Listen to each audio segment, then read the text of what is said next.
de cacao, o si sabes que ella no la veo.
Todavía me asusta, había pasado yo con mi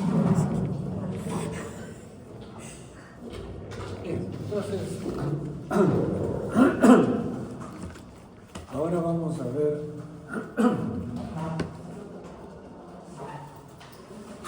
otro protozoo que causa enfermedad en el hombre. Se llama balantidiasis.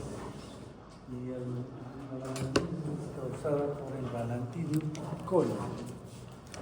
Este Balantidium coli es el protozoo más grande que ataca al hombre.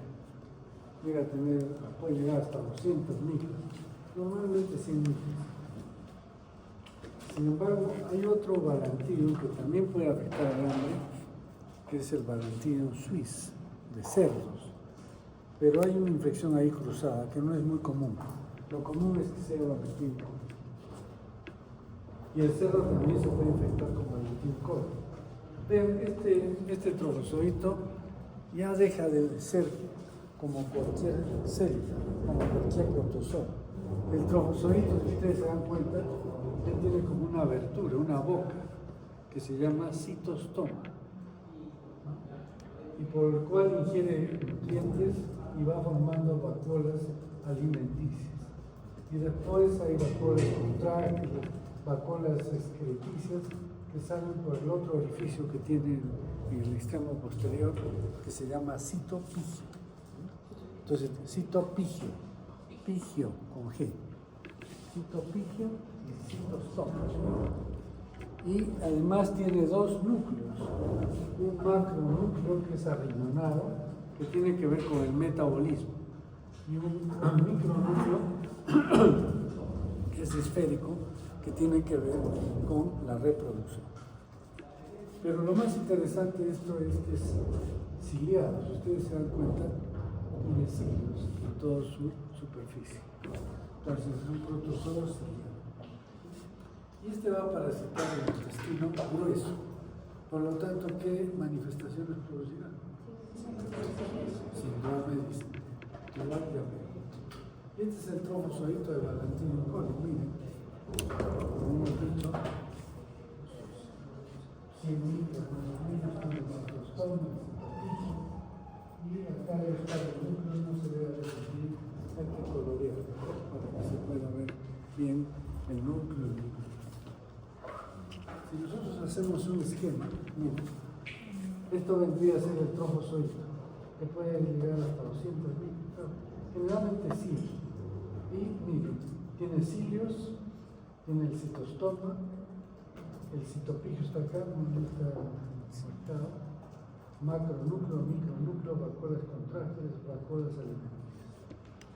Y el quiste es más pequeño, 60 micras, 70 puede tener. Y miren, tiene una envoltura quística, pero si ustedes ven por dentro hay cilios. Es que es un trofozoito que se ha enquistado, nada más. Por eso tiene macronúcleo, micronúcleo, vacuolas, etc. Y los cilios están por debajo de la pared quística.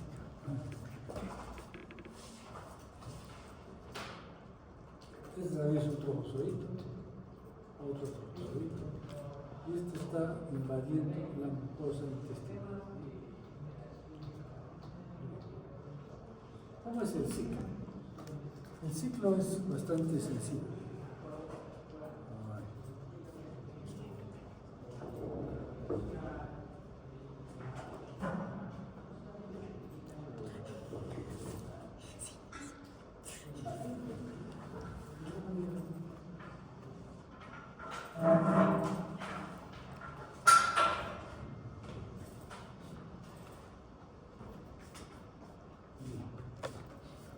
Entonces, el hombre se infecta por ingerir quistes, definitivamente son quistes. Y estos quistes llegan al intestino delgado y ahí se desenquistan. ¿Y qué va a salir de un quiste? Un trofozoito. Y este trofozoito puede dividirse por fisión binaria, pero generalmente lo hace por conjugación. ¿Qué quiere decir? Que se juntan dos trofozoitos, lisan sus membranas, intercambian el material genético y después se separan otra vez. Eso se llama conjugación, pero también por fisión binaria. Y entonces van a formar muchos trofozoitos y algunos se van a enquistar, ¿no? Entonces, cuando la persona elimina sus heces, va a haber quistes, pero también puede haber trofozoitos. Y como hemos visto, para amebas, los trofozoitos se destruyen en el medio ambiente. Apenas salen, las heces se destruyen. En este caso no. Si encuentran humedad, pueden enquistarse todavía en el medio ambiente. O sea que el estadio de salida son los quistes o trofozoitos. Y estos se encuentran en un sitio adecuado, se enquistan, ya tenemos que es el estadio infeccioso para el hombre, a través de manos, de verduras o de la piel. Entonces es bastante sencillo el ciclo. La patogénesis. Como ven, acá está el trofozoito. Acá ven los sitios del trofozoito, el citostoma, están invadiendo los tejidos. Tienen enzimas citolíticas, proteasas que destruyen los tejidos, principalmente el intestino grueso, pero en algunas ocasiones pueden ser otros tejidos. Entonces lo que va a producir es inflamación debido a la invasión enzimática por destrucción celular. Y va a producir úlceras totalmente irregulares con forma necrótica. Pero lo característico es úlceras parcelares. Hemos visto en tamoide histolítica que eran las úlceras en el botón de camisa, una entrada pequeña. Acá no, son como quemaduras grandes de la mucosa intestinal, tanto de la mucosa como de la submucosa. Eso es lo que causa el dolor.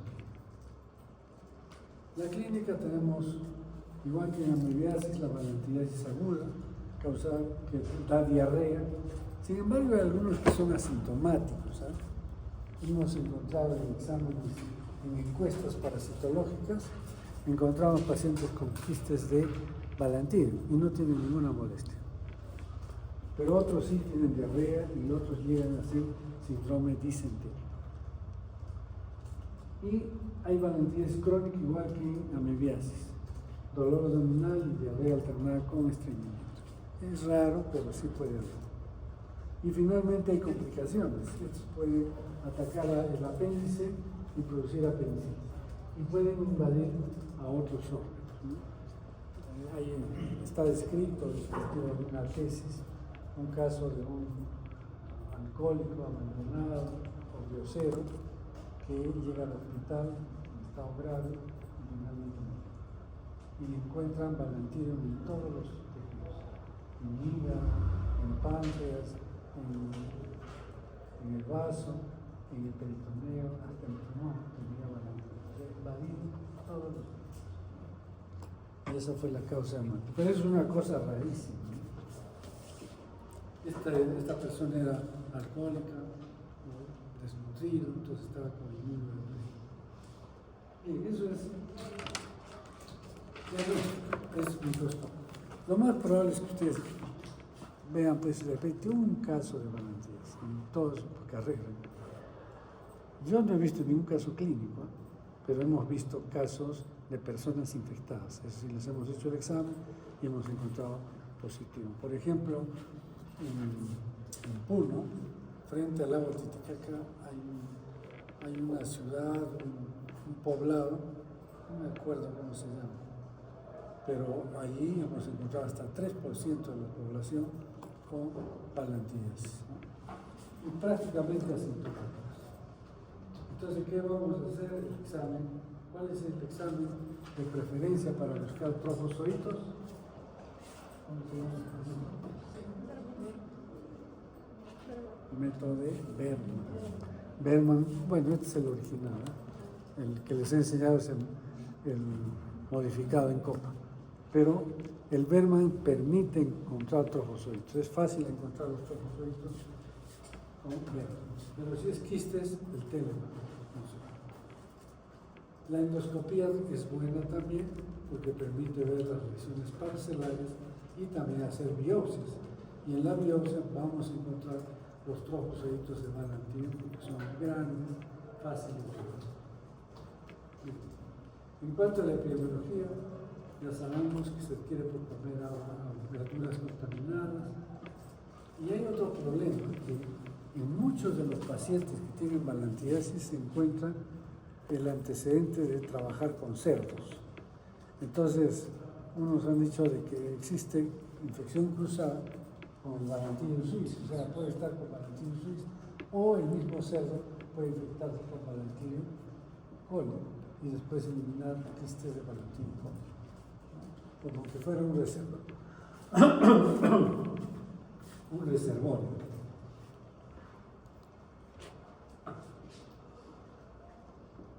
Y lógicamente las aguas contaminadas. Para el controlar el fecalismo y la crianza de cerdos tiene que ser lo más adecuada posible y alejada de la vivienda. Entonces, para prevenir esta enfermedad, ¿qué tenemos que hacer? Siempre tomar agua hervida, lavar la verdura, lavarse las manos y tener cuidado, usar medidas de protección cuando se trabaja con heces de cerdo, con cerdos. Bien, el tratamiento cambia un poco de los otros protozoos. Aquí usamos drogas que se utilizan para nutrir. Por ejemplo, este es la paromomicina. He puesto nombre comercial porque es el único que existe en este compuesto, que es la paromomicina. ¿Y qué es la paromomicina? ¿Saben a qué tipo de medicina? ¿Qué han hecho? Entonces, esto pertenece a los aminoglucósidos. Los aminoglucósidos, como la gentamicina, ¿no? Estos son antibióticos que no se absorben en la medicina. Por eso se usa gentamicina por vía particular, ya sea endovenoso o molecular. Pero entonces, ¿por qué usamos esto? Porque va a actuar justamente en nivel intestino. No requiere ingresar a los tejidos. Simplemente actúa a nivel de luz. Es el lumatino para una medicina. Pero hay otras drogas que también se pueden utilizar, como por ejemplo el metronidazol, que hemos usado para amebas, ¿no es cierto? También se puede usar 7 días de tratamiento. Y también se usa otro antibiótico, las tetraciclinas. Las tetraciclinas también es un antibiótico muy antiguo y sigue siendo efectivo para esta enfermedad. O sea, tenemos 3 alternativas de tratamiento para la palantiasis. Entonces, este es un tema bastante sencillo, no tiene mucha importancia.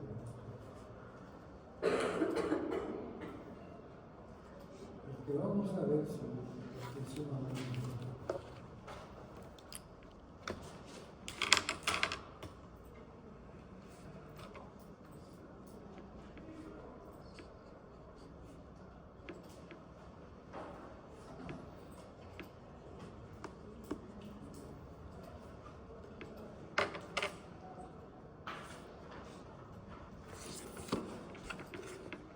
Este tema sí es bastante interesante porque les aseguro que el 70-80% de ustedes han tenido giardiasis. Todos los niños prácticamente se infectan, tienen alta posibilidad de infectarse. Entonces, ¿qué es la giardiasis? Vean, es una parasitosis del intestino delgado. ¿Y quién la causa? La giardia, que ya no tiene signos. ¿Qué tiene? Flagelos. Flagelos, es un flagelo.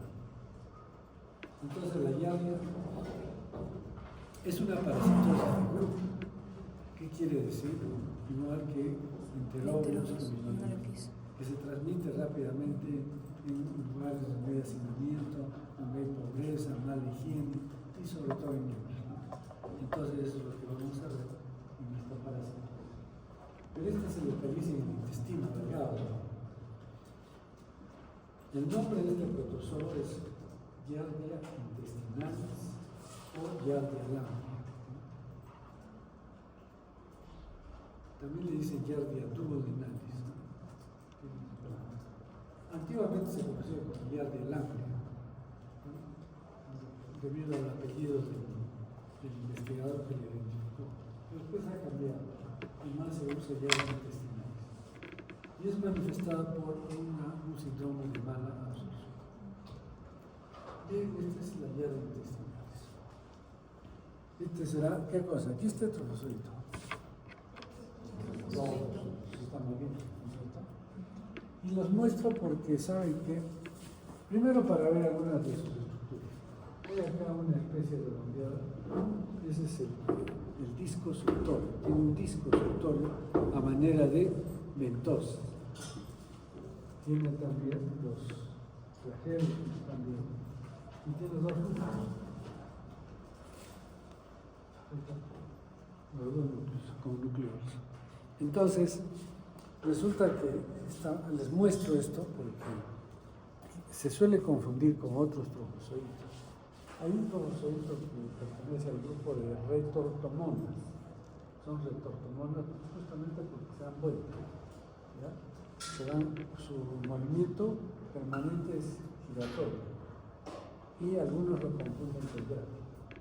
La giardia tiene un movimiento, dicen, como caída de una hoja de árbol, que cae entonces hace así, ¿no? Ese es el movimiento que tiene la giardia y hay que diferenciarlo. Entonces la recomendación para ustedes es que si tienen un examen de heces y la situación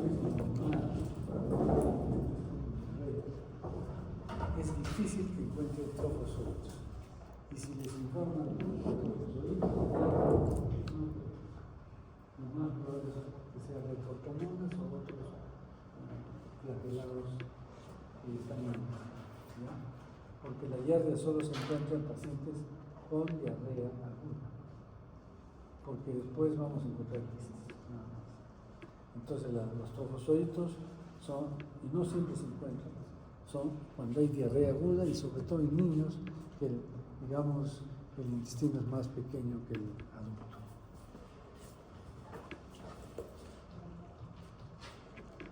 Entonces este es el ya coloreado el trofozoito. ¿Qué es lo que tiene? Dos núcleos, nucleolos, acá tiene un axonema, una sostilla, cuerpos parabasales, puede ver 1, 2, y de acá salen flagelos, 8 flagelos. ¿No? Tiene 8 flagelos.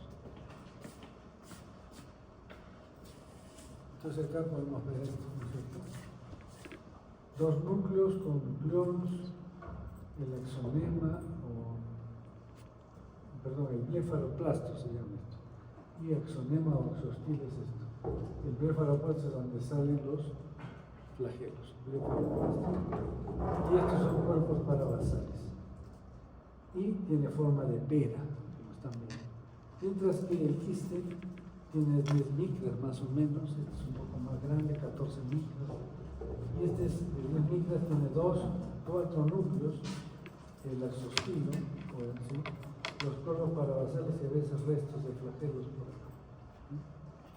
Entonces, pero lo característico de los quistes de giardia es que tienen una refringencia muy marcada. Entonces, si ustedes mueven el intrométrico, para adelante, para atrás, fácil de identificarlos, ¿no?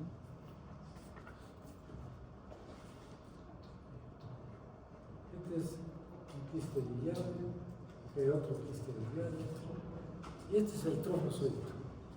Visto de frente es así, como es el disco suctor, pero el disco suctor es así, es una concavidad que tiene y que le sirve para adherirse a las células epiteliales. Disco adherente o disco suctor, como si fuera una ventana. Y acá están viendo pues las estructuras, ¿no? El disco adherente que está acá, núcleo, nucleolus, el cariosoma, el axonema o exostilo, el blefaroplasto y los flagelos, y los cuerpos paramediales. Esta es una microscopía de barrido para que puedan ver la ultraestructura y vean el disco suctorio muy típico con el que se adhiere a las células del epitelio. ¿Cómo es el ciclo? También es sensible este ciclo.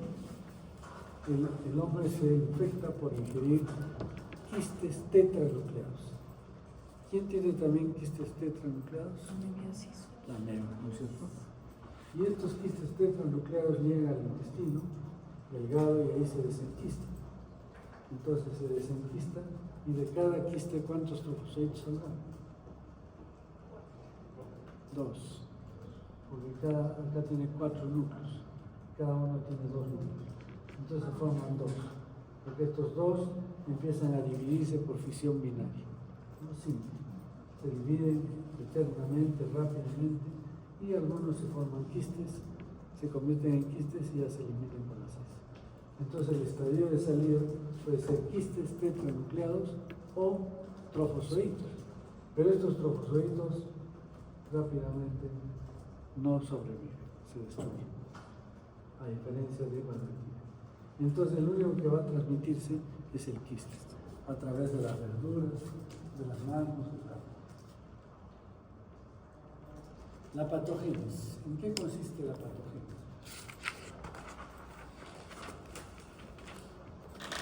En alteración de las microvelocidades, fundamentalmente. Esto para que vean cómo es que las giardias se reproducen rápidamente en millones de trofozoitos. Y entonces se van a adherir al epitelio intestinal, lo van a tapizar, digamos, a todo el epitelio intestinal, principalmente el duodeno. Y acá hay una fotografía muy sugerente, ¿no es cierto? Este es el epitelio intestinal, miren la giardia, está ahí con su disco suctorio pegado. Y con microscopía electrónica también se ha visto eso. La giardia es epitelio intestinal, que está pegada a la giardia. Entonces, eso es lo que produce. Entonces, ¿cuál daño será el que produce giardia? Es un daño mecánico, tipo barrera. Quiere decir que se pega a la mucosa y impide la absorción de nutrientes. Entonces, es lo que vamos a hacer. Y miren ahí cómo las giardias están acá, ¿no? Para pegarse al epitelio intestinal. Si vemos más, acá hay más giardias. Entonces, en todo la mucosa intestinal va a haber gran cantidad de giardias. Por un buen tiempo ha sido así reconocida la giardia, como con daño mecánico, punto. Sin embargo, comenzó a verse que estos pacientes ya se encontraban estos signos de una radiografía del intestino delgado, porque en esa época no había endoscopía. Entonces, haciendo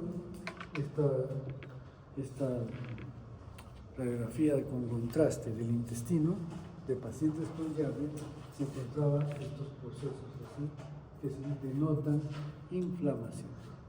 O sea que hay un proceso inflamatorio. Entonces ya tenemos 2 daños, ¿no es cierto? El daño mecánico y el daño inflamatorio. ¿Y por qué decían que se producía este daño inflamatorio? Porque como está pegado, es como que uno se pone un esparadrapo en la piel y al poco tiempo va a hacer lesión, ¿no es cierto? Entonces ese es el tema que se consideraba: daño mecánico y daño inflamatorio. Punto. Cuando aparece la endoscopía y se hace, miren la cantidad de yardas que se pueden encontrar. Se reproducen rápidamente. Y entonces se empiezan a hacer las endoscopías y se hace biopsia intestinal. Y se encuentra que estos pacientes tienen atrofia de las microvellosidades. Esto debe ser más grande, ¿no es cierto? Entonces hay atrofia de las microvellosidades. Entonces la respuesta o la explicación rápida, ¿cuál era? Si hay un proceso inflamatorio, hace que se acorten las microvellosidades. Y en parte tiene razón, eso es lo que pasa. Sin embargo, esta atrofia del borde en chapa, borde en cepillo, obedece a otra cosa más. Bueno, después vamos a discutirlo de acá. Pero esto es que, miren, hay muchos núcleos en el epitelio intestinal. ¿Qué se llama eso? El índice mitótico está acelerado, está aumentado. Eso significa que las células están reproduciéndose muy rápidamente y el recambio celular del epitelio es muy rápido. O sea, no sé si han hecho en histología, en psicología. El epitelio intestinal es como nuestra piel, ¿no es cierto? Si vamos a la playa, está moreno, y después poco a poco se va desprendiendo y van saliendo células a la superficie. En el intestino es igual. Tenemos, por ejemplo, el intestino tiene células en sí, después masa pública y después recién las células que tienen microvellosidades. Entonces, ¿qué es lo que sucede? Que esto tiene un tiempo de desarrollo. Se pierden estas, van avanzando y se van formando el borde del cepillo. Pero ¿qué pasa si esto se acelera? Entonces llegan a la superficie, digamos acá en una célula, y de acá llegan y con una microvellosidad, no como debería de ser así, sino más aplanada. O sea, son células inmaduras por el recambio muy violento. Entonces lo que se ha visto es que existe un daño tóxico por la llave. Y el daño tóxico se debería, no está bien confirmado, pero es muy probable que se debería a una sustancia mitogénica. Esta sustancia mitogénica hace que se reproduzcan las células más rápidamente. Y por lo tanto llegan a la superficie células inmaduras que no pueden absorber los nutrientes adecuadamente. Entonces, esto es el otro lado. Entonces ya tenemos un daño tóxico también.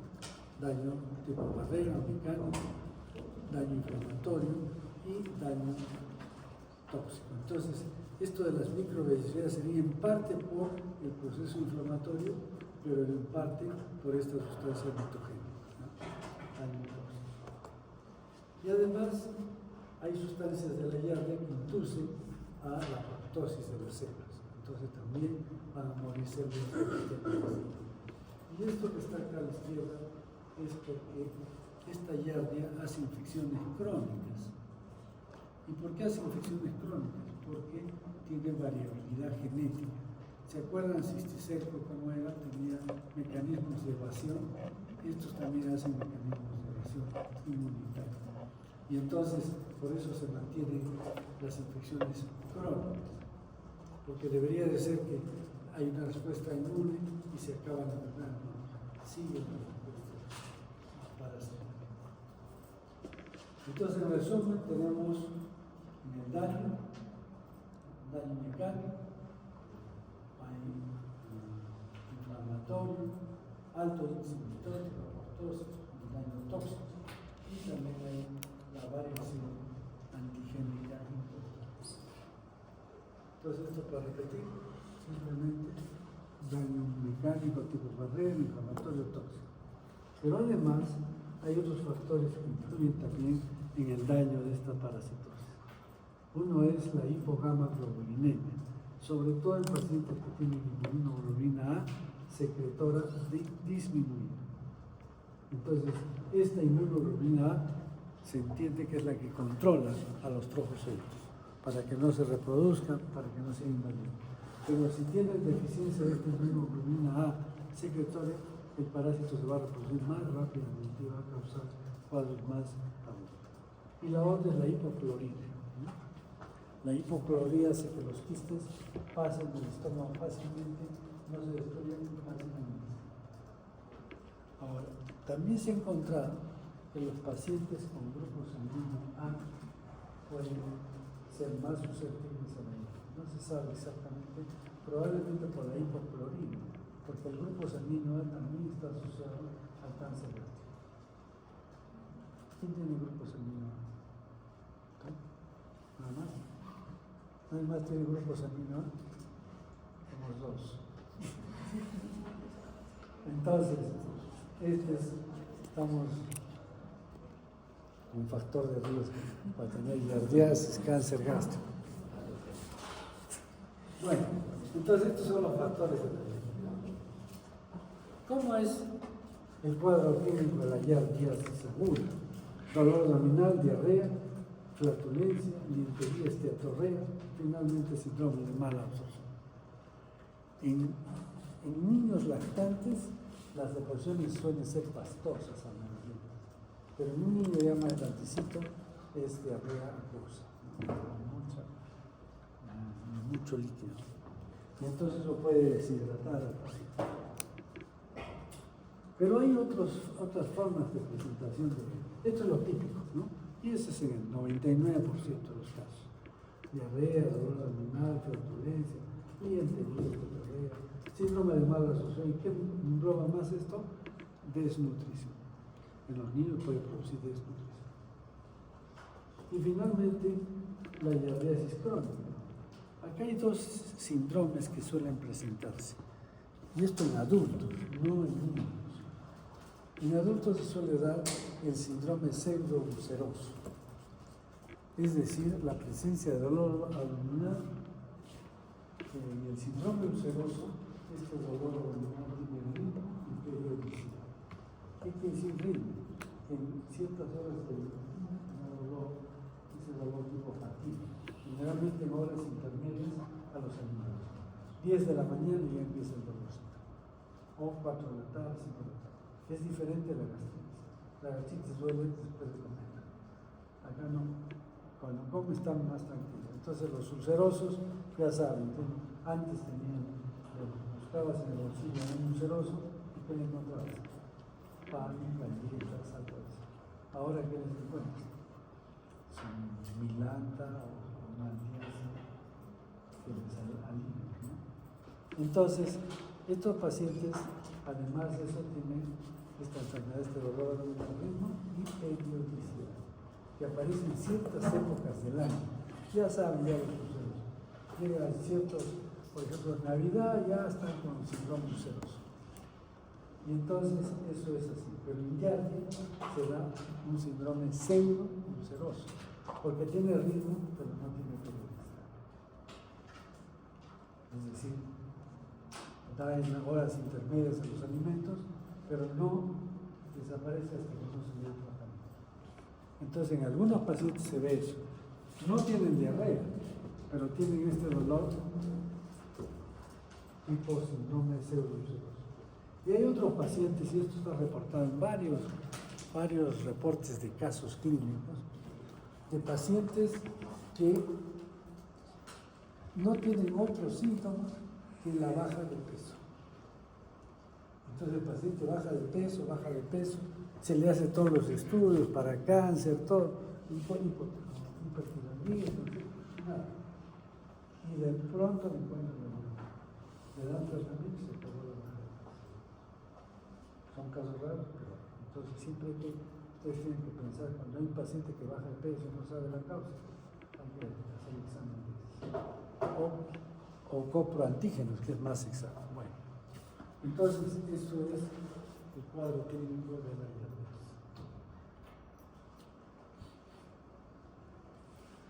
¿Cómo se hace el diagnóstico? Examen directo de heces al fresco.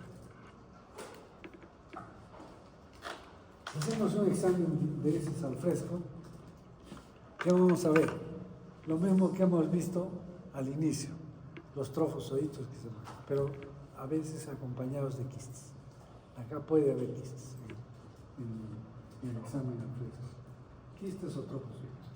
Si quiero concentrar los trofosoditos, ¿qué hago? Berman, ¿no es cierto? Para los trofosoditos.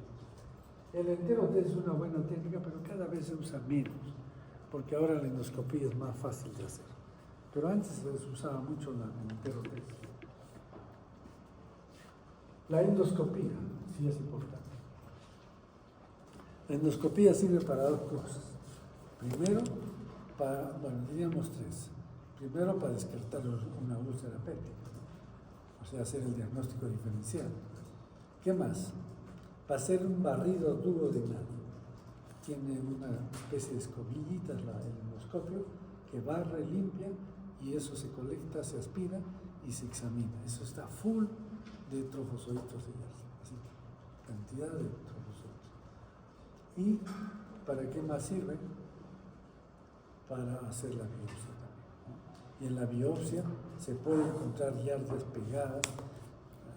Hubo unas radiografías de microscopía electrónica, una microscopía electrónica de unas biopsias, y que se veía como que la yardia estaba dentro del.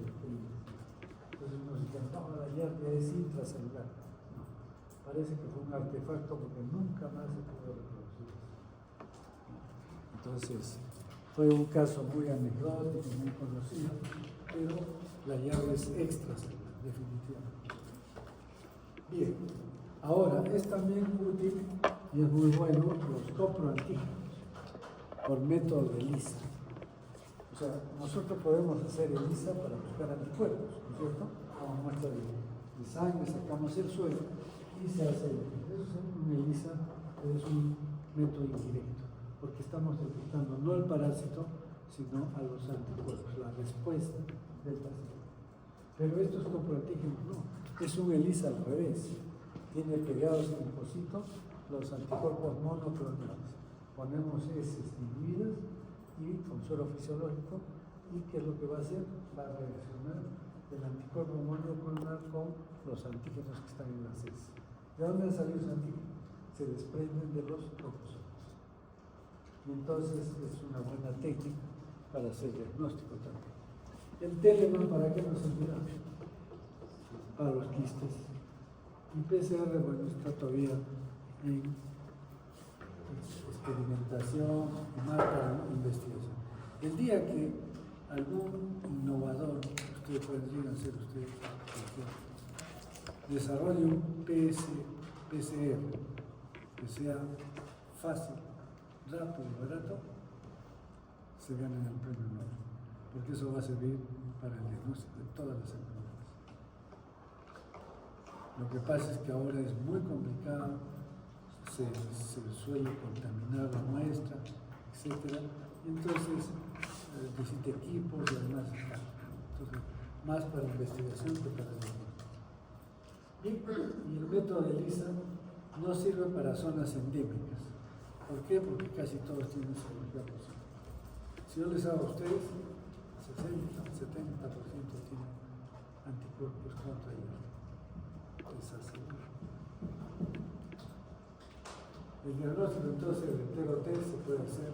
El entero T es más efectivo, más sensible que el examen de heces. La endoscopía y el transparente y la epidemiología. Acá está lo que les estoy diciendo. En Costa y Sierra se ha hecho una infinidad de trabajos y se encuentra entre el 10 al 25% de personas infectadas, o sea, con quistes de llave. Y en países, en selva un poco menos, y en países desarrollados puede haber de 3 a 7%. En Estados Unidos aproximadamente el 4% de la población tiene llave. Miren. O sea, no es un parásito solamente de países pobres, también puede haber.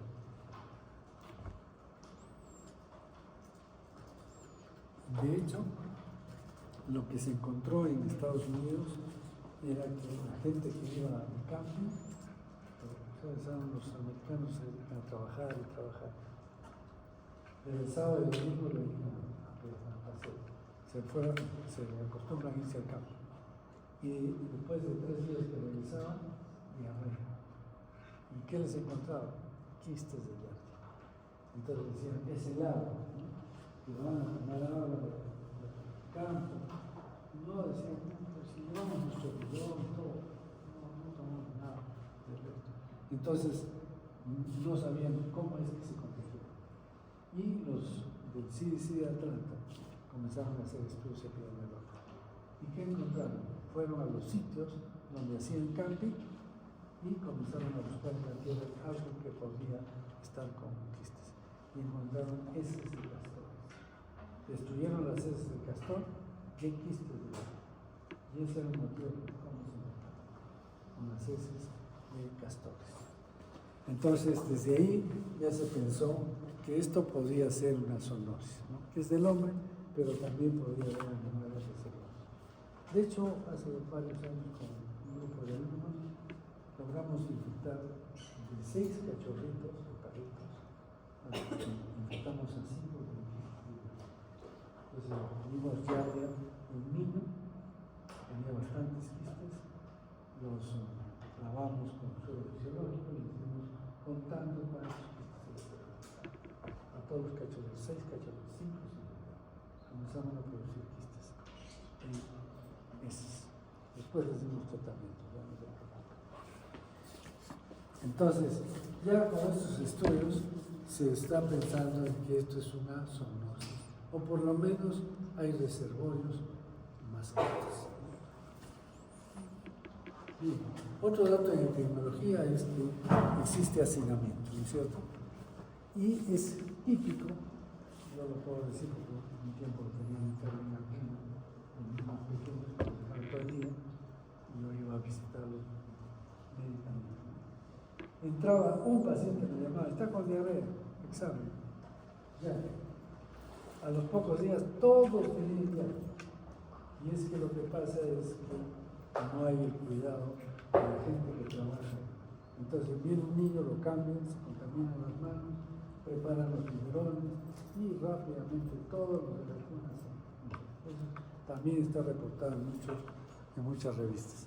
La infección a nivel de cunas o albergues, donde hay muchos niños. Por eso le consideran una parasitosis. La serología tiene una sensibilidad del 98%. Entonces sería más fácil hacer serología que el examen de heces. Pero ¿cuál es el problema? Que ya tienen anticuerpos de por vida. Entonces no podemos saber si está enfermo agudamente o es que tuvo una infección hace tiempo. El enterotest se duplica las permanentes. Si uno hace estudios con enterotest va a encontrar mayor cantidad de personas infectadas. Y los genotipos que se han encontrado va desde el A a 1 a 2, P, C, D, E. El más común en el hombre es el B, es el más común. Bien, ¿qué mecanismos de transmisión tenemos? Fecalismo es fundamental, cultivo de plantas, alimentos con aguas servidas y contaminación de las aguas de los ríos. Entonces esta parasitosis es frecuente donde hay contaminación fecal. ¿Qué otros mecanismos de infección hay? Comercio ambulatorio, ¿no? Comercio ambulatorio de alimentos. También es fácilmente transmisible esta enfermedad por este medio. Verduras, fresas, por ejemplo, que se cultivan en el suelo. O verduras, es que a veces, por ejemplo, ustedes han visto, por eso siempre hay que lavar todas las verduras, frutas. Yo suelo ver, a veces cuando salgo a caminar por fuera, y encuentro que están cosechando zanahorias. ¿Y qué hacen para, como sacan con tierra, agarran un mazo de zanahorias y las meten al aceite? Y ahí las lavan. Pero el aceite está recontra contaminada y entonces ahí, en lugar de lavarlas, pues están contaminando. Por eso es importante el lavado de estos alimentos. El agua no potable. nosotros teníamos, ha disminuido, alta prevalencia de esta parasitosis en La Joya. ¿Conocen La Joya? La Joya, San Isidro, San Camilo, todas esas zonas que tienen, son irrigaciones, pero con aguas del río Chile. Y entonces el agua del río Chile va por un canal y ese canal sirve para regar todo el pueblo. Y siembran zanahorias, lechugas, todo, y eso lo traen al mercado. O sea que es una ida y vuelta de los pistas. Van en el río al canal y de ahí regresan con la pueblo. Pero la gente de ahí no tiene agua potable, porque muchas veces toman esa agua. Y por eso es que la prevalencia es alta en estas zonas. Y el otro problema que es esto, un castorcitos, ¿no? Podrían estar relacionados con perritos también. Entonces la profilaxis siempre agua hervida. Mire, estamos repite. Yo no creo que ustedes tomen agua hervida, ¿no? Que laven las verduras, eso sí más difícil, ¿no? ¿Qué más? Las mascotas son mascotas, no pueden estar en contacto directo con el humano. Mucho cuidado. Y el agua. Entonces, por eso podemos disminuir la hierbas. ¿Y cómo tratamos la hierbas? Metronidazol, otra vez el metronidazol. ¿Ya sabes cuáles son sus dos problemas del metronidazol? Efecto andaluz, no andaluz, sino andaluz. Y ¿qué más? Gastritis, puede producir gastritis. Entonces, si no hay eso, podemos usar el tinidazol y el semidazol. Estos van con una dosis única, dosis única, y se acabó el problema de hierro. ¿Cuál es el problema de la hierro? Que otra vez se va a reinfectar. Si no tomamos medidas de prevención, de profilaxis, otra vez se va a reinfectar. Entonces hay que darle tratamiento y además las medidas de prevención. Y esa es la llave. No sé si hay alguna pregunta.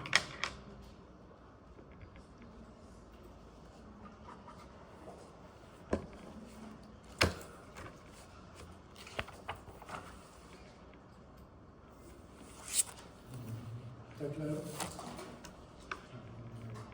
Vamos a ver ahora otra cosa más complicada.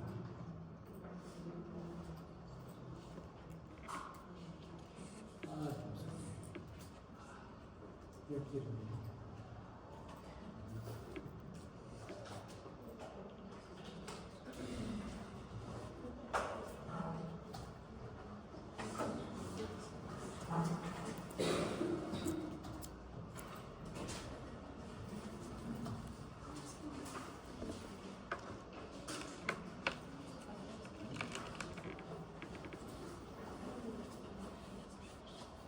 No se vaya, ¿no?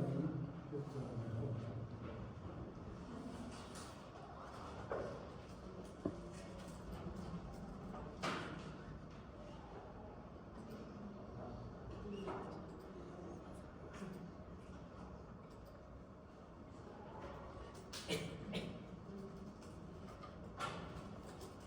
Bien, vamos a ver ahora otros protozoos que son del intestino del hombre. ¿No?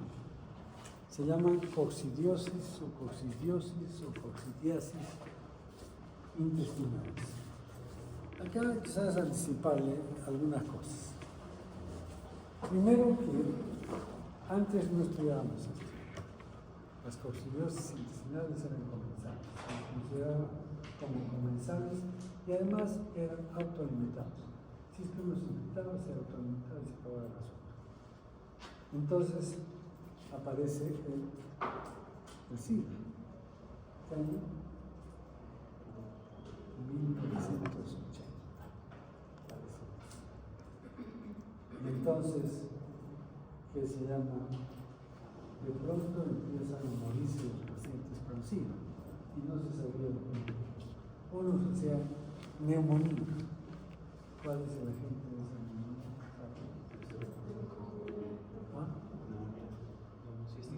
Neumocitis cariño. Eso es lo que mataba a los pacientes. Y diarrea, otros morían por diarrea. ¿Y quién causaba la diarrea? Criptoforídeo. Y criptoforídeo es una toxina intestinal. Entonces, por eso tenemos que estudiar. Después ha aparecido otra, es reciente, se llama Cyclospora cayetanensis. Porque una bióloga de Italia, pareja de un neurocirujano, el doctor Ortega, se fue a hacer su maestría en Cayetano Heredia y encontró unos artículos sobre el ciclospora. Estudió la ciclospora que teníamos, desarrolló todo el ciclo de esta cocina y le puso el nombre de Cyclospora cayetanensis, porque estaba. Y de ahí se llevaron a Estados Unidos, se perdió en Estados Unidos. Y entonces, esta ciclospora ha tenido una publicación en revista científica muy conocida. ¿Por qué? Porque se hizo todo el estudio epidemiológico.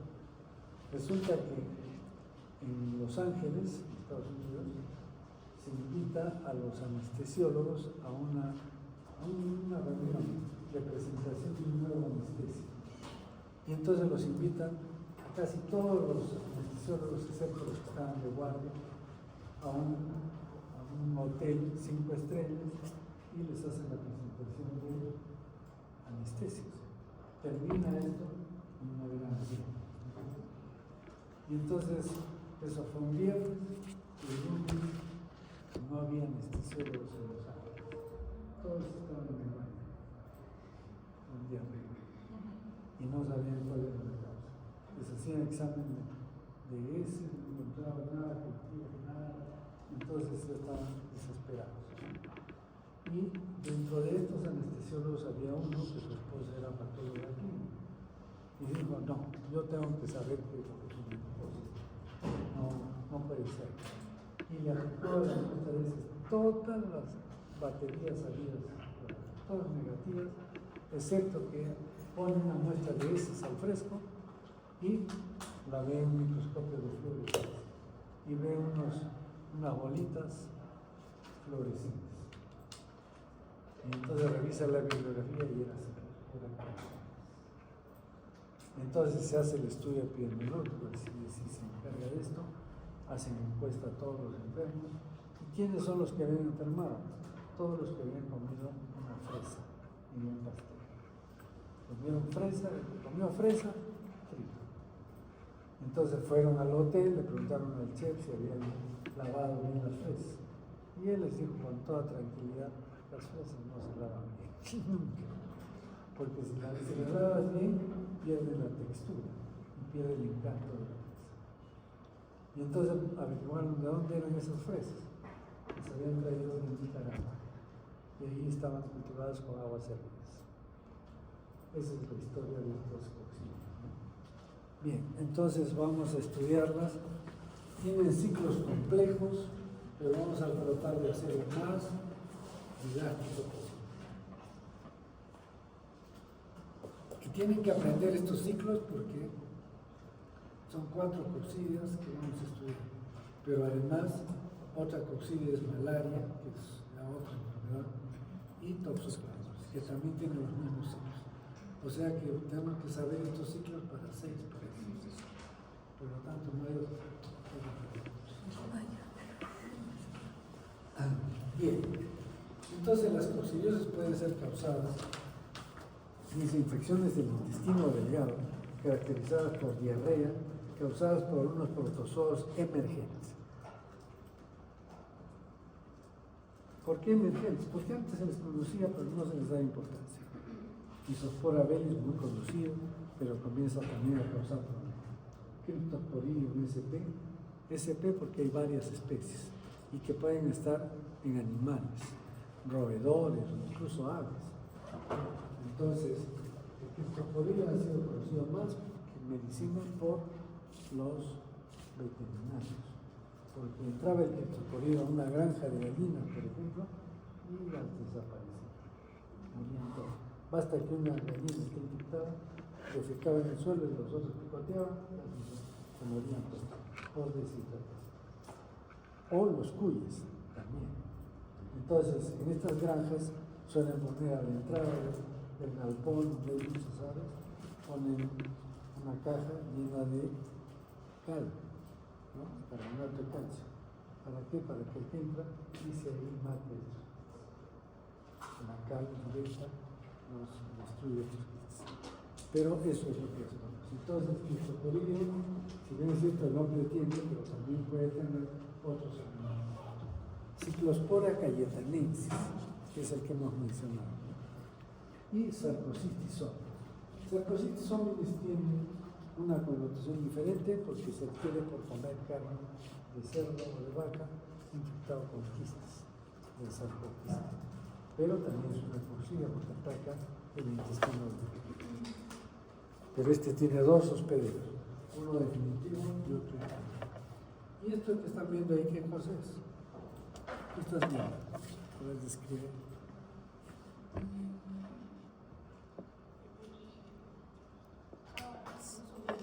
¿Ah? Glóbulo rojo.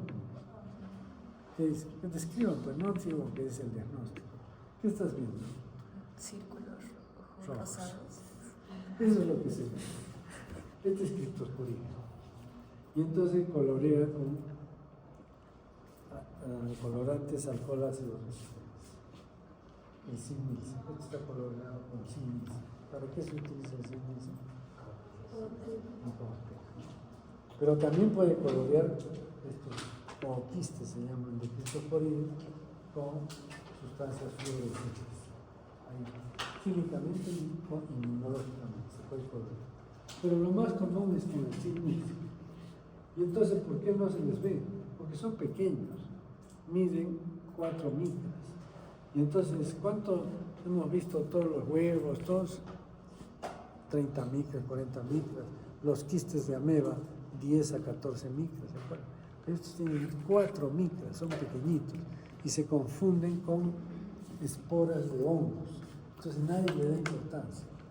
Por eso es que si ustedes quieren diagnosticar Cryptosporidium, no pueden pedir al laboratorio examen de ese seriado. No lo van a ver. Tienen que pedir específicamente que hagan la búsqueda de Cryptosporidium por el método de Sin-Nielsen. Es un Sin-Nielsen modificado, pero al final es un Sin-Nielsen. Listo. Entonces este es el Cryptosporidium, ¿no? Ahí está. Cyclospora cayetanensis, ¿qué tiene?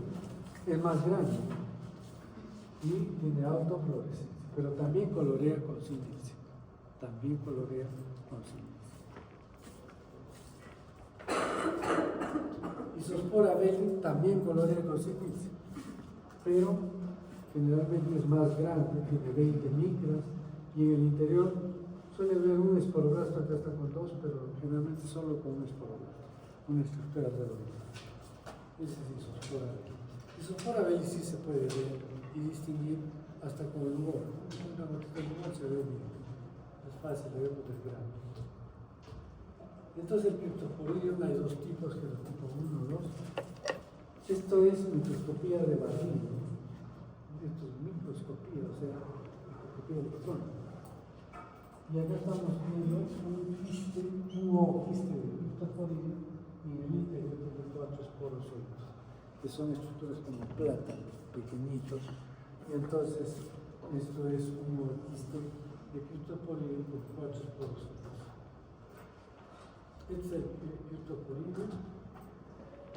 Este también es Cryptosporidium, pero con sustancias fluorescentes. Y estos esporozoitos que están dentro tienen esta forma. Ancha acá, está el núcleo, y en la parte delgada tiene una estructura que se llama conoide. Y el conoide sirve para penetrar las células, porque estos sí son intracelulares. Entonces penetra a la célula a partir de este conoide que tiene brácteas, que tiene micronemas y anillos polares. Y este es Ciclospora, perdón, Isospora belli.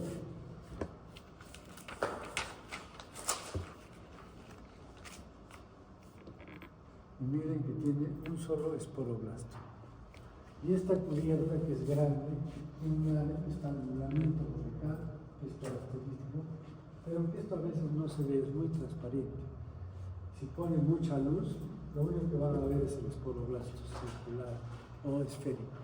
Y no se ve, tienen que mover el micrométrico para ver la membrana del esporoblasto. Si lo ponemos en el medio ambiente, le echamos bicromato de potasio, ese esporoblasto va a madurar y va a formar dos esporoblastos al inicio y cada uno se rodea con una envoltura quística, entonces ya no se llaman esporoblastos, se llaman esporoquistes. Y en el esporoquiste aparecen 4 esporocitos, cada uno. Esos son esos cuadros. Entonces acá podemos ver así más claramente.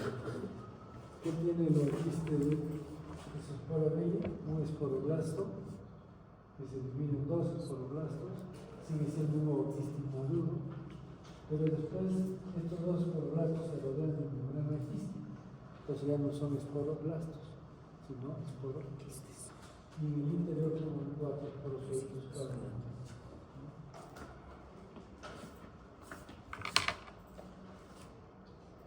Y este es ciclospora.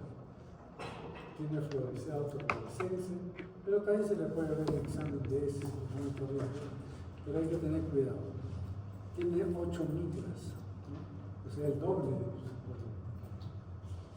Y suele tener ovoquistes con 2 esporoquistes, con 2 esporocitos cada uno. Lo veamos acá. En las heces suele salir ovoquiste inmaduro, que tiene un esporoblasto. En el medio ambiente este esporoblasto se parte en 2, sigue siendo ovoquiste inmaduro. Y cada esporoblasto se rodea de membrana quística y en su interior se forman 2 esporocitos. Entonces tenemos 2 esporoquistes dentro de un ovoquiste, 2 esporoquistes con 2 esporocitos cada uno. A diferencia de Isospora, que también tenía 2 esporoquistes, pero en el interior había 4 esporocitos cada uno.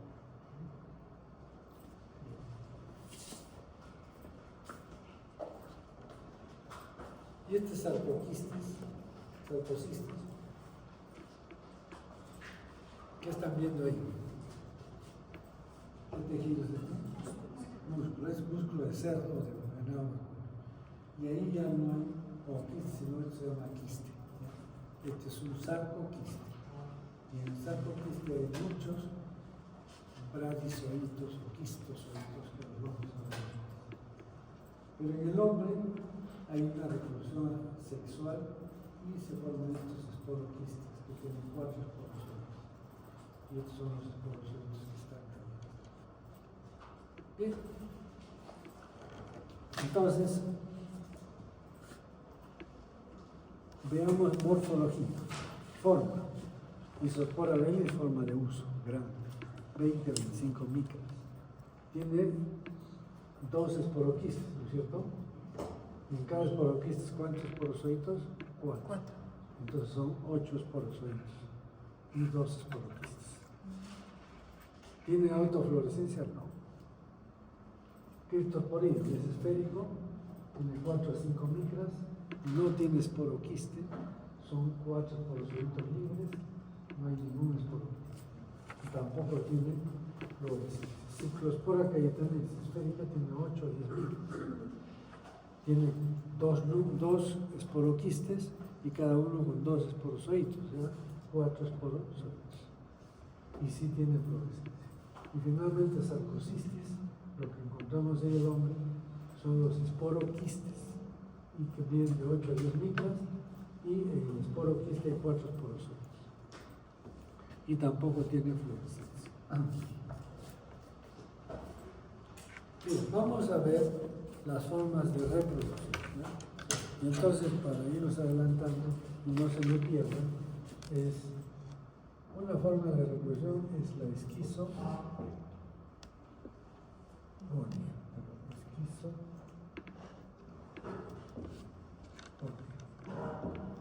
La otra es la gametogonía. La otra es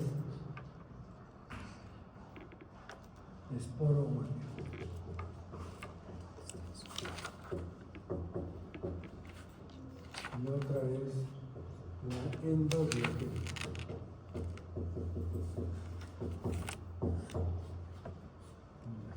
Entonces, vamos a ver. ¿Cuál es la reproducción sexual? La gametogónica, es la única sexual. Las otras son reproducciones asexuales.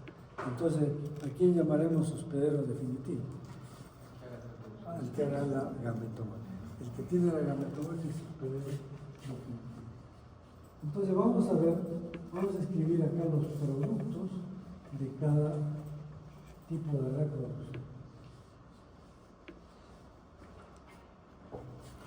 Entonces, el esquizogonio, esquizo quiere decir dividirse, por eso dice esquizofrénico, tiene la mente dividida. Entonces, el esquizogonio va a dar origen a merozoitos.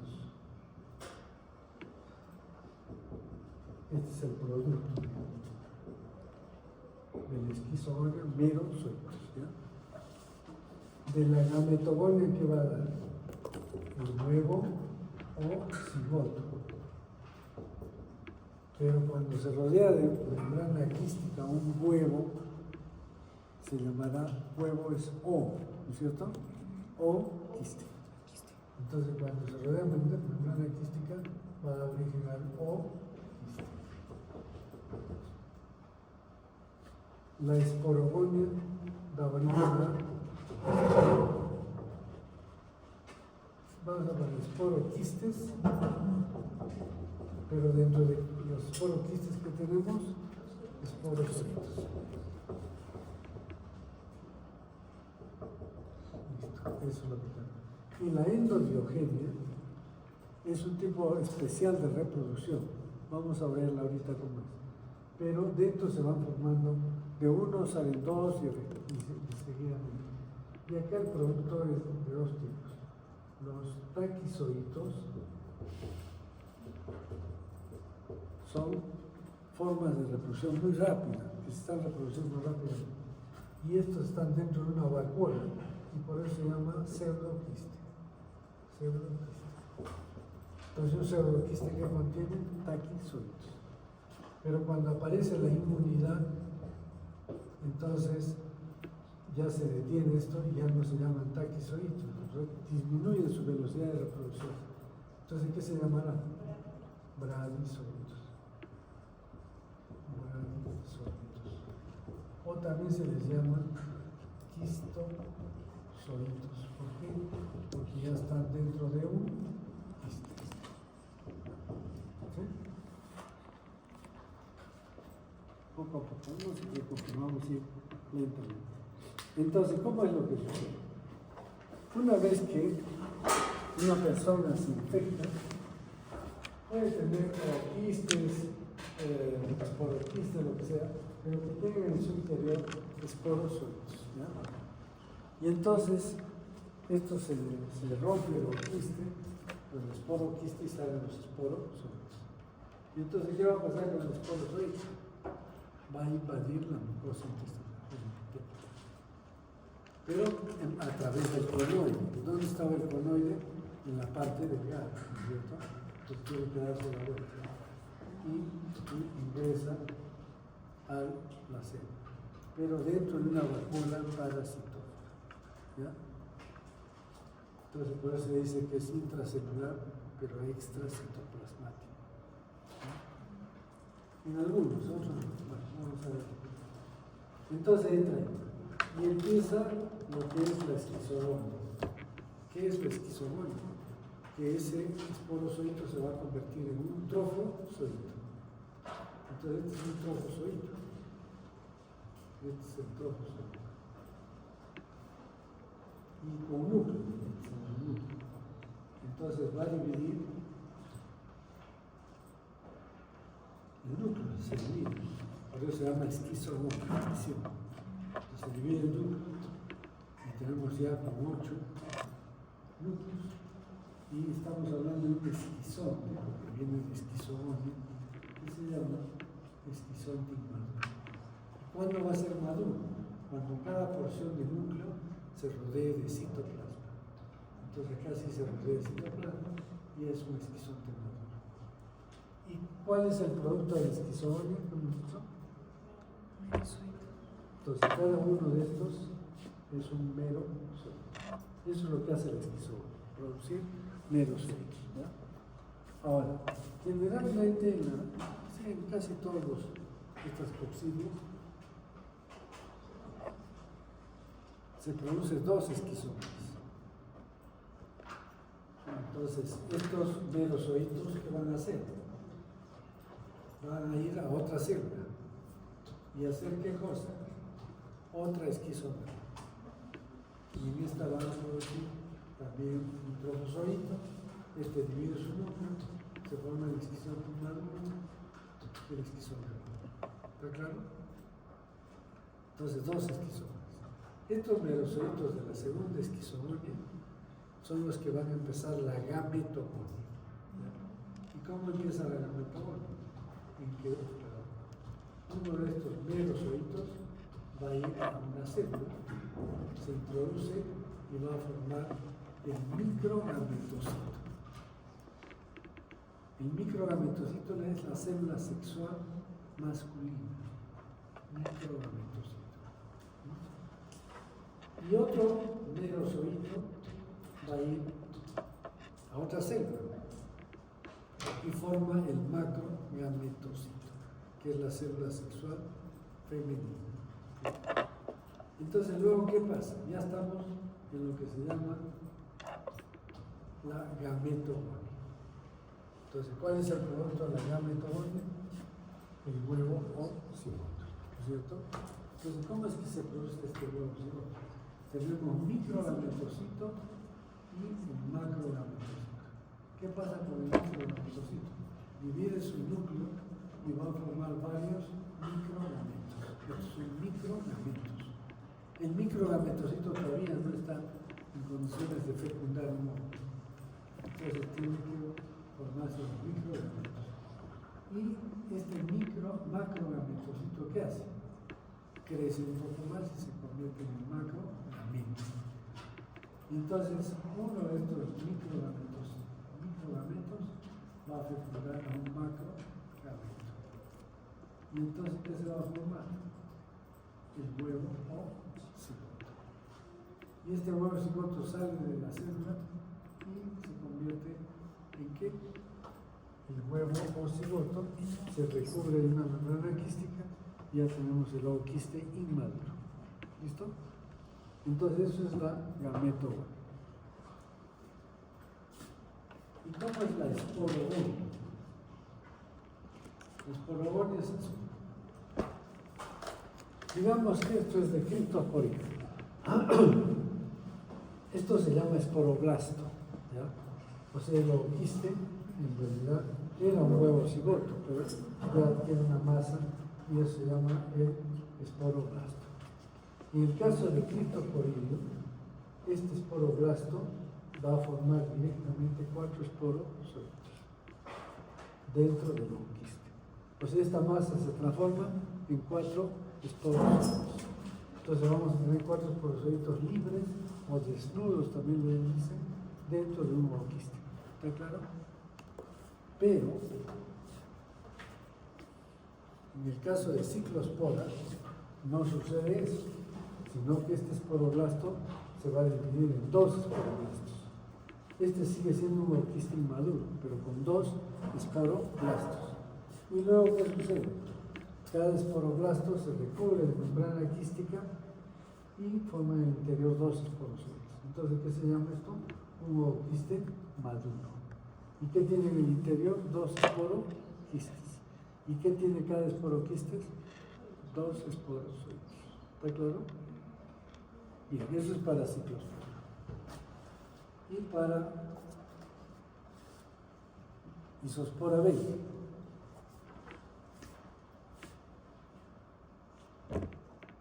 Aquí, este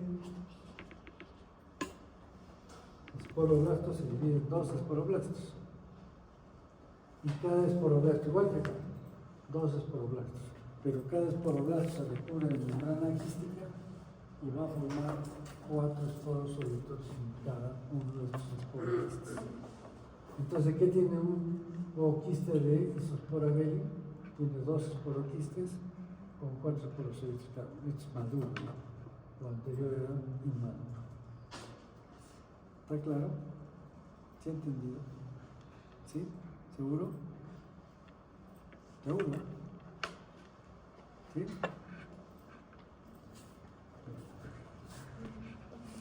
Entonces ya tenemos los merosolitos, ¿se acuerdan? ¿Producto de qué? Del esquizoma. El huevo cigoto, ¿producto de qué? Del agameto mono. Los esporoquistes con esporosolitos, producto de la esporo mono. ¿Sí? Y vamos, nos falta la endodiogenia. Esta es la endodiogenia. En la endodiogenia, ¿qué es lo que va a suceder? Que un trofozoito empieza a dividir su núcleo. Y después se separa y va a formar todavía dentro de su estructura 2 elementos nuevos. Después se separan. Entonces ya tenemos 2 esporosolitos diferentes, ¿no?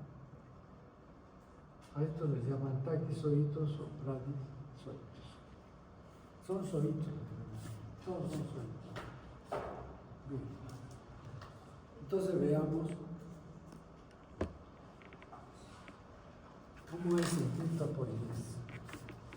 Cualquier pregunta, con todo gusto, me interrumpen y me preguntan. Lo que no quede claro, me preguntan, me interrumpen. Y acá se van a dar cuenta si quedó claro o no los ciclos. Entonces, el hombre, el criptoporídeo se infecta por quistes, o quistes maduros, que tiene 4 esporosolitos, ¿sí? ¿Está claro? No se callen, ¿eh? Si no entienden, no, con toda confianza. En otra sección me han hecho repetir 5 veces. O sea, supongo que ustedes son más inteligentes. O es que no han entendido nada. Bueno, el ooquiste entonces maduro tiene 4 esporosolitos libres, ¿se acuerdan? No tiene esporoquistes, son 4 esporosolitos dentro de el hombre los ingiere y cuando llega al intestino, ¿qué va a suceder? Se desenquista, ¿ya? El ooquiste se desenquista. ¿Y qué se libera? Los esporosolitos. Entonces, ¿qué van a hacer los esporosolitos en el epitelio intestinal del hombre? Van a invadir la mucosa, van a formar una vacuola parasitófora. En el caso de criptosporidio, se forma una vacuola casi cerca de las microvellosidades. Luego se rompen y no se afecta a la célula, ¿se dan cuenta? Entonces, eso es lo que se hace. Entonces, el esporozoito ingresa, forma una vacuola y se forma el trofozoito. ¿Se acuerdan? Trofozoito. Y el trofozoito empieza a dividir su núcleo para formar ¿qué cosa? Esquizonte inmaduro, maduro, finalmente merosolitos. Estos merosolitos van a estar contenidos en un esquizonte maduro, ¿cierto? El primero. Pero en criptosporidio dice, ¿pero por qué tiene que llamarse un esquizonte maduro o inmaduro? Si lo que contiene son merosolitos. Entonces, ¿qué nombre debe tener? Meronte. O sea, le han cambiado el nombre. En criptosporio van a encontrar y en otros también. Le han cambiado por, en lugar de esquizonte, meronte. ¿Ya? Pero es lo mismo. Entonces, la primera esquizogonia va a dar origen a 6 a 8 merosolitos. ¿Ya? La primera esquizogonia, ¿se acuerdan? La división del núcleo y la formación de 6 a 8 merosolitos. Estos merosolitos rompen la vacuola y salen y buscan otra célula. Pero en ese caso, acá está el meronte 1 con 6 a 8 merosolitos. Pero luego, estos merosolitos se liberan y dentro de una vacuola también van a formar otra esquizogonia. Y ahí el producto será la esquizogonia, el meronte tipo 2. Meronte o esquizonte tipo 2. Que ya solamente tiene 4 merozoitos. Ahora, estos 4 merozoitos vuelven a ingresar a la célula. ¿Pero para qué? Para empezar la gametogonia. Entonces, 2 esquizogonias y después viene la gametogonia. Y entonces también lo hacen en vacuolas, hacen la gametogonia. ¿Qué significa la gametogonia? Se forman microgametocito y macrogametocito. El microgametocito forma varios microgametos y el macrogametocito crece y se convierte en macrogameto. Entonces, un microgameto se junta al macrogameto. ¿Y qué es lo que se forma? El huevo óseo. Ahí se acabó la gametogonia. ¿No es cierto? El huevo óseo. Y entonces, ¿qué nos falta? La esporogonia. ¿Y qué significa la esporogonia? En este huevo cigoto ya está con la cultura quística, por eso se llama quistis-maduro, que tiene un esporoblasto. Y de ese esporoblasto se van a formar 4 esporozoitos libres. No hay esporoblasto. ¿De acuerdo? 4 esporozoitos. Pero aquí en Criptosporideo es que se forman 2 tipos de ooquistes maduros, con 4 esporozoitos. Uno de pared delgada y otro de pared gruesa. El de pared gruesa tiene que salir necesariamente con las 6. No hay nada reversible. Todos salen con las 6. Y los ooquistes de pared delgada pueden salir con las 6, pero algunas veces se rompen. Y si se rompen, ¿qué van a liberar? Yo tenía un ooquiste de 4 esporozoitos. Esos esporozoitos que se liberan del ooquiste de pared delgada, otra vez ingresan a la célula y hacen todo eso. Eso se llama autoinfección interna. Por eso los pacientes con SIDA se morían, porque en un paciente normal se autolimita. Ya no hay esta autoinfección interna porque aparece inmunidad. Mientras que en los pacientes inmunodeprimidos sigue la autoinfección. Pero también puede haber autoinfección externa. Si salen estos ooquistes de pared gruesa con las heces, puede haber el ciclón ano y se vuelven a infectar con ooquistes de pared gruesa. O sea, el hombre se puede infectar con ooquistes de pared delgada como autoinfección, pero con ooquistes de pared gruesa, autoinfección externa.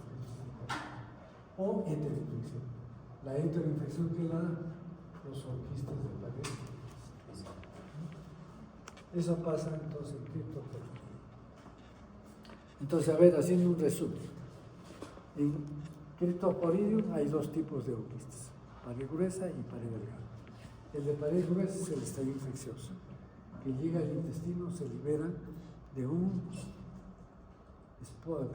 ooquiste y 4 esporozoitos libres. Estos 4 esporozoitos libres hacen una esquizogonia para dar 6 a 8 merozoitos. Otra esquizogonia, 4 merozoitos. Y estos merozoitos que empiezan, la gametogonia. Macro, microgametocito, macrogameto y microgametos muchos y forman el huevo. Y finalmente estos huevos se rodean de membrana quística y empieza la esporogonia, con formación de esporozoitos en su cuerpo. ¿Listo? Entonces, eso pasa en criptoporino.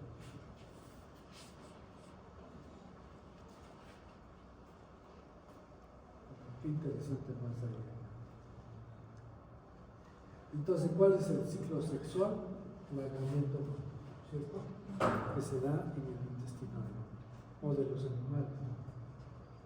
Entonces puede